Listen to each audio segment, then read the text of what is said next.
आज आहे बांगड्या आणि सोबतच गावदेवाचा कार्यक्रम, जो की लग्नाच्या आदल्या दिवशी असतो. सकाळी उठले त्यानंतर मी आज घालणार होते रेड कलरचा ड्रेस, कारण की आता बांगड्याच्या कार्यक्रमाला फार जास्त आवरायची गरज नाही. सगळं आवरून आम्ही निघालो. जिथं मेन लग्न घर आहे ना तिथं आलो. सगळेजण बांगड्या वगैरे वेअर करतच होते. मी वेटिंग केलं आणि नंतर मी नंबरला बसली. पहिल्याच माझ्या जुन्या बांगड्या होत्या आणि थोड्याशा नवीनच भरल्या आणि माझ्यावरती बांगड्या कशा वाटतात ना, मला हे नक्की कमेंटमध्ये सांगा. त्यानंतर थोड्या वेळ आम्ही निवांत बसलो होतो. तोपर्यंत गौरीचं होतं की चल मी तुला नेल पेंट लावून देते आणि मी फुकटची पॅम्परिंग करून घेत होते. त्यानंतर बाहेर काम होतं म्हणून आम्ही दोघं जण बाहेर निघालो होतो. जसं घरी माघारी आले ना, मी लगेच आवरायला स्टार्ट केलं, कारण की आम्हाला एका लग्नाला पण जायचं होतं. पटकन केस सोडलीत आणि मग हीट प्रोटेक्टर लावलं, कारण की आज मला कर्लिंग करायचं होतं. म्हटलं थोडासा नवीन वेगळा लुक करावा. माझ्याकडे इतका टाइमच नव्हता की मी कर्लिंग करू शकेल.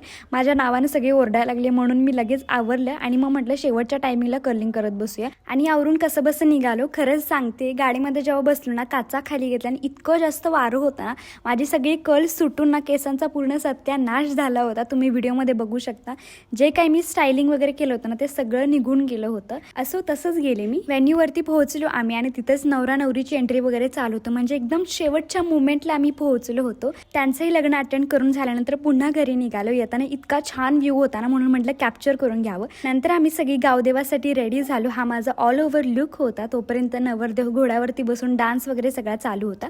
तर ह्या कार्यक्रमात काय ॲक्च्युली असतं ना, हे मी तुम्हाला सांगते. नवरदेव ना गावातील प्रत्येक देवाकडे जातो त्यांचा आशीर्वाद घेण्यासाठी किंवा त्यांना लग्नासाठी आमंत्रित वगैरे करण्यासाठी.